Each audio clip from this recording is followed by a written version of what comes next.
Hello learners, welcome to knowledge point channel.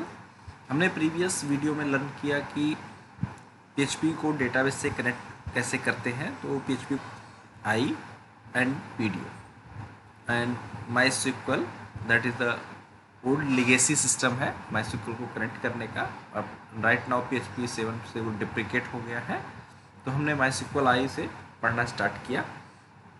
हमने previous lecture में MySQLi as a procedural database से कैसे connect करते हैं वो स्टडी किया। अब आज के लेक्चर में हम माई स्क्वल आई को एज ए ऑब्जेक्ट ओरिएंटेड कैसे यूज़ कर सकते हैं उसके बारे में जानने का प्रयास करेंगे।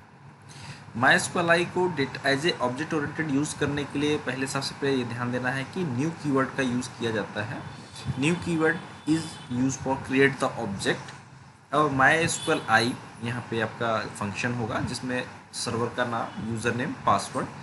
अगर आप डेटाबेस का नाम कनेक्ट करते हैं तो डेटाबेस का नाम पास करना है। चलिए हम स्टार्ट करते हैं प्रोग्रामिंग में और एक एक लाइन को स्टेप्स समझने की का प्रयास करते हैं। ये देखिए, हमने एक छोटा सा प्रोग्राम बनाया जिसमें जानने की कोशिश की। पुराने प्रोग्राम में आप देखेंगे तो हमने इसको एज ए प्रोसीजरल यूज़ किया था। यहाँ पे अभी मैंने डेटाबेस से कनेक्टिविटी, डेटाबेस पर्टिकुलर डेटाबेस से, यहाँ सिर्फ हमने कनेक्शन एस्टेब्लिश करना सीखा है। उसका डेटाबेस से कनेक्शन कैसे बनाते हैं उसको भी हमने यहाँ server name, user name, password को पास करा। माई स्क्वल आई का न्यू कीवर्ड के थ्रू ऑब्जेक्ट बनाया। ये आपका कनेक्शन एज ए ऑब्जेक्ट काम करेगा। यहाँ पे अगर कनेक्शन ट्रू है, इस एनी एरर नहीं फाइंड आउट होता है, कोई एरर नहीं होता है, तो हमारा कनेक्शन सक्सेसफुल एग्जीक्यूट होता है। देखते हैं आउटपुट। देख, ये कनेक्शन हमारा सक्सेसफुल हो गया है। अब डेटाबेस से कनेक्ट करने की कोशिश करते हैं। हमने एक डेटाबेस बना रखा है, देखिए ये पीएचपी स्टडी नाम का डेटाबेस हमने बना रखा है। इसमें ये देखिए हमारा फंक्शन, ध्यान दीजिएगा। देखिए हमने अभी टेस्ट डेटाबेस का यूज़ किया। मान लीजिए हम टेस्ट 1 2 3 हमने यूज़ किया, तो ये हमारे पास डेटाबेस हमारे डेटाबेस में एग्जिस्ट नहीं कर रहा है। तो चेक करते हैं।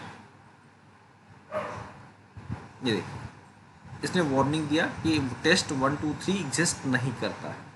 अब हम इसके सिंटेक्स को फिर समझने का प्रयास करते हैं।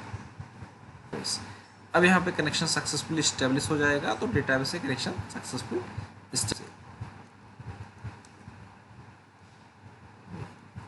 अब डेटाबेस से हमारा कनेक्शन इस्टेब्लिश हो गया। अब हमने एक सिंपल प्रोग्राम बनाया है जिसे मैंने कर्ड ऑपरेशन का नाम दिया है। कर्ड का मतलब हो गया create, update, read and delete. That is the name of CRUD. हमने एक छोटा सा प्रोग्राम बनाने का प्रयास किया है। यहाँ पे जब ध्यान दीजिएगा, हमने एक एक इन सबको ऑब्जेक्ट ओरिएंटेड यूज़ कर रहा है। सॉरी, इस एरे को क्यों बनाया मैंने एरे, उसके बारे में एक्सप्लेन करता हूँ। सबसे पहले हम क्रिएट, कर्ड का सबसे पहला ऑपरेशन है क्रिएट टेबल। अभी हमारे पास कोई टेबल नहीं है, तो हमने सबसे पहले यहाँ पे क्रिएट टेबल, देखिए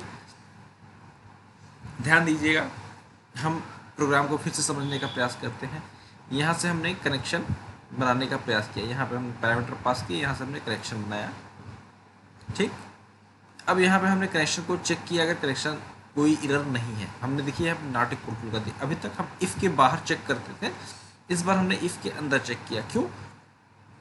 एक बेटर अंडरस्टैंडिंग के लिए कि इफ़ नॉट इक्वल टू, कोई कनेक्शन में कोई एरर नहीं है तो इनसाइड द इफ़ जाएगा। हमने क्या किया, क्रिएट टेबल, सबसे पहले टेबल क्रिएट करने का फंक्शन देखिए हमने बना रखा है, इसको हमने दिया। अब हमने एक और वीडियो बना रखी है जिसमें आप स्टडी कर सकते हैं कि फंक्शन कैसे बनाते हैं, कितने टाइप के फंक्शन होते हैं पीएचपी में, किससे कॉल करते हैं। ये तो पास बाय वैल्यू का फंक्शन का है, तो हमने कनेक्शन इसमें पास कर दिया। अब यहाँ पे देखिए, यहाँ पे हमने इस फंक्शन को देखिए, छोटा सा एसक्यूएल को देखिए, क्रिएट टेबल कैसे क्वेरी लिखते हैं वो हमने क्वेरी पास की, कनेक्शन एग्जीक्यूट कर दिया। अब प्रिंटफ अगर टेबल क्रिएट हो जाती है सक्सेसफुल। पहले हम देखते हैं हमारे डेटाबेस में कोई टेबल है, कोई टेबल नहीं फाउंड है। अब हम टेबल में कर्ड ऑपरेशन को देखते हैं। कर्ड ऑपरेशन का पहला ऑपरेशन हमने यूज़ किया क्या, क्रिएट टेबल। ध्यान दीजिए, टेबल क्रिएटेड सक्सेसफुली, पहला फंक्शन हमारा एग्जीक्यूट हो गया। इस फंक्शन का टेबल क्रिएटेड सक्सेसफुली, उसके बाद हमने एक इको और लगा रखा है, डेटाबेस कनेक्शन कनेक्ट सक्सेसफुल, इसलिए ये 2 पैरामीटर प्रिंट किया। अब हम यहाँ पे देखते हैं, देखिए टेस्टिंग नाम का टेबल हमारे पास क्रिएट हो गया। इसमें अभी कोई रिकॉर्ड नहीं है, ब्लैंक है। देखिए सेलेक्ट स्टार फ्रॉम टेस्टिंग। अब हम दूसरे के बाद हमने क्या किया, इंसर्ट डेटा।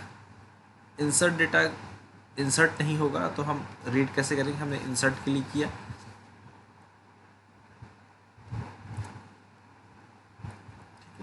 इस वक्त यहाँ पर हमने जो एरे बनाया था उसको एक्टिव कर दिया।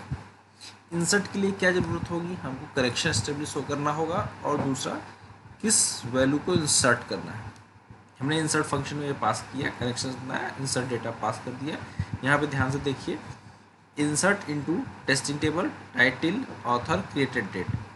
हमने यहाँ पे देखिए इंसर्ट एरे जो आया तो उसका टाइटल यहाँ पास कर लिया, ऑथर का नाम, और यहाँ पे क्रिएट डेट पास कर लिया।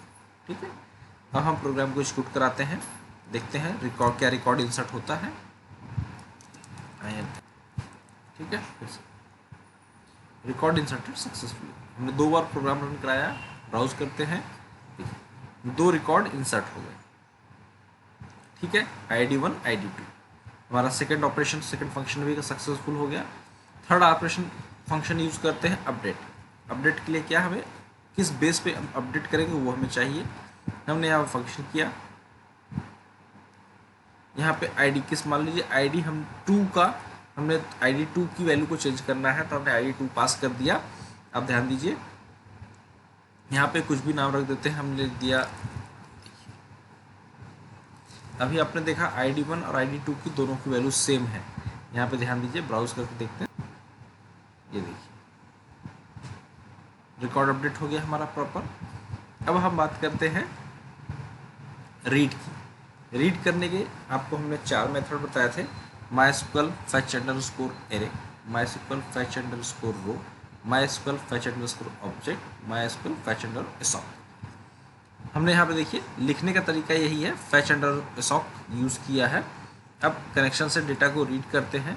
रीड करने के लिए सिर्फ आपको करेक्शन पास करना है। यहाँ पे करेक्शन का नाम देखिए, आपने ध्यान दिया, हमने सिर्फ फंक्शन, ये एक अच्छी टेक्निक है कि आप फंक्शन छोटे छोटे फंक्शन बना के उनको यूटिलाइज कर लें तो आपका कोडिंग स्किल और स्पीड बढ़ जाती है। ध्यान दीजिए, ये देखिए 2 रिकॉर्ड रिटर्न हुए, हमने एसोसिएटिव फंक्शन का यूज़ किया assoc। अब ध्यान दीजिए, अब यहाँ पे हम सिर्फ फंक्शन का नाम बदलते जाएंगे। जैसे मान लीजिए हमने रो का यूज़ किया, आपको रो मालूम है इंडेक्स को रिटर्न करेगा।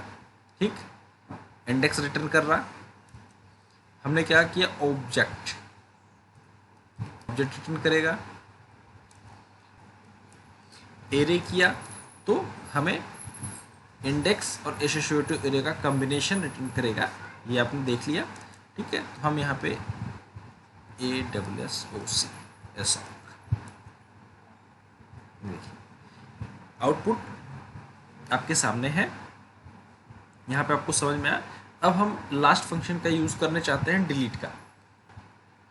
हमने डिलीट फंक्शन पास किया, किस आईडी के डेटा को डिलीट करना है, मान लीजिए हमने 2 पास कर दिया। ध्यान दीजिए, अभी हमारे पास दोनों रिकॉर्ड अवेलेबल है जो हम डिस्प्ले करा रहे थे। हमने record deleted successful, record delete हो गया। अब ब्राउज करेंगे हमें सिंगल रिकॉर्ड मिलेगा, रिकॉर्ड 2 हमारा डिलीट हो गया। ठीक है, तो ये था हमारा MySQL I का ऑब्जेक्ट ओरिएंटेड बेस पे किस तरह यूज़ करते हैं, ये हमने अंडरस्टैंड कर लिया। ये मैंने प्रोग्राम आपके डिस्क्रिप्शन में डाल दिया है, आप वहाँ से कोड को डाउनलोड करके प्रैक्टिस करके देख सकते हैं। बहुत ही सिंपल तरीके से हमने अगर आपको कोड में कहीं भी समस्या आ रही हो, कहीं समझ में ना आ रहा हो तो आप मुझे कमेंट बॉक्स में लिख सकते हैं, यहाँ मैं एक्सप्लेन करूँगा। Thank you.